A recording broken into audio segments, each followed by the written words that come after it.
Purtroppo siamo passati a una struttura che ha dei costi diversi, molto più importanti e questo loro non lo accettano, però questa è la realtà. Per sostenere dunque i costi di gestione delle migliorie apportate appunto a San Giuliano, i diportisti che lasciano le loro imbarcazioni in sosta per praticare gli sport nautici dovranno accettare gli aumenti imposti come deciso dal Polo Nautico.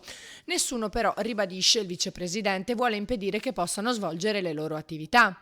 Ci si iscrive alla società, da noi si pagano 380 euro l'anno e si usano le imbarcazioni sociali, quindi nessuno toglie il diritto alle persone di andare in barca a vela, di andare a vogare, di fare la canoa, si lo fanno con le barche della società. Se vogliono la loro barca privata, ci sono dei costi che devono accettare.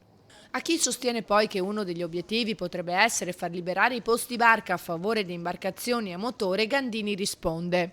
Le imbarcazioni a motore proprio da statuto non ci possono transitare qui, quindi le poche imbarcazioni a motori che abbiamo sono barche appoggio per seguire i ragazzi nelle attività sportive, quindi imbarcazione a motore proprio non ci passa. Se anche facessimo questa scelta scellerata è proprio inattuabile da un punto di vista legale. Anche l'amministrazione vuole delle garanzie, nel senso che vuole delle garanzie che i costi di gestione di una struttura di questo genere siano onorati. Ecco, teniamo in considerazione il fatto che questa è una struttura molto appetibile per tutti, quindi se non stiamo attenti, non ci comportiamo bene, rischiamo di farcela portare via. Ecco, quindi questo è un monito per tutti quanti.